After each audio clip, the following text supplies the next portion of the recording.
नमस्कार। आप देख रहे हैं अखिलेशियांस और मैं हूं आपकी अपनी होस्ट सोनाली। 29 मार्च को दादरी में हुई ऐतिहासिक रैली के बाद सपा प्रवक्ता श्री राजकुमार भाटी जी ने कहा कि उन्हें हजारों की संख्या में बधाइयां मिल रही हैं। साथ ही उन्होंने एक वयोवृद्ध पूर्व सांसद द्वारा फोन कॉल का जिक्र किया। उन्होंने एक्स पर ट्वीट करते हुए लिखा कि पूर्व सांसद महोदय का फोन मेरे पास आया। हमारी पार्टी के नहीं हैं, अलग अलग पार्टियों से कई बार सांसद रहे हैं, अनुभवी और विद्वान व्यक्ति हैं। बीच बीच में मुझे फोन करते रहते हैं।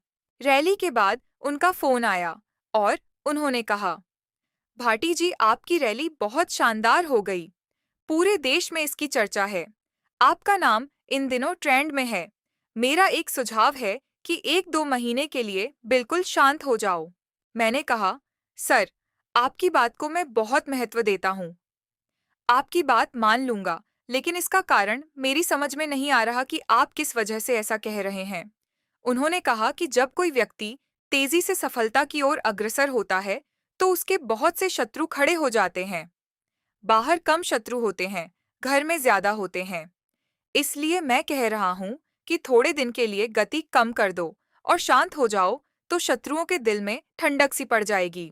माननीय सांसद जी की बात सिर माथे पर रखते हुए और अमल में लाते हुए मैं यह निवेदन करना चाहता हूं कि मैं तो खुद ही मंद गति से चल रहा हूं। ज्यादा तेज गति पकड़ने की कोशिश नहीं कर रहा। कोई बड़ी महत्वाकांक्षा मैंने दिल में नहीं पाल रखी है। प्रसंगवश कुछ बातें मैं सार्वजनिक करना चाहता हूँ। 1. अपने राजनीतिक जीवन की शुरुआत से आज तक मैं बिना बुलाए कभी किसी मंच पर नहीं गया। 2. मैंने कभी किसी सभा में खुद के भाषण के लिए पर्ची नहीं भेजी। 3. मैंने कहीं इतना लंबा भाषण नहीं दिया कि संचालक को मेरा कुर्ता खींचना पड़े।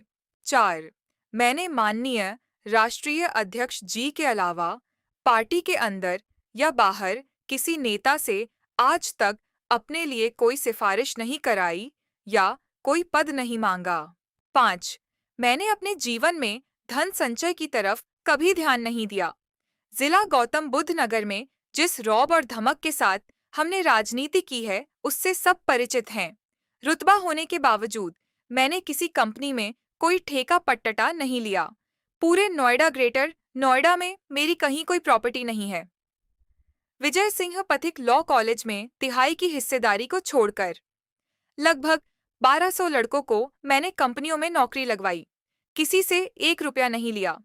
चुनाव में या रैलियों में किसी से कभी 1 रुपया चंदा नहीं मांगा।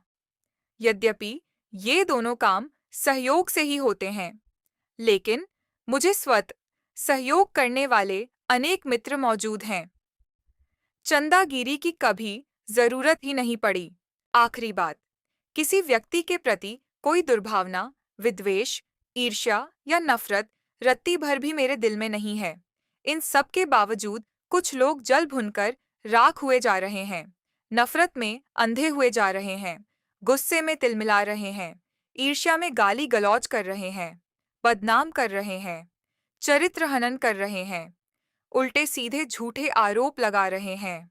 मैं तो बस एक ही दुआ कर सकता हूँ कि ईश्वर, भगवान, अल्लाह, वाहे गुरुजी, जीसस क्राइस्ट इन्हें सद्बुद्धि दें और इनकी आत्मा को शांति दें। श्री अखिलेश यादव और समाजवादी पार्टी की लेटेस्ट न्यूज़ जानने के लिए हमारे चैनल को सब्सक्राइब करें। वीडियो देखने के लिए आप सभी का धन्यवाद।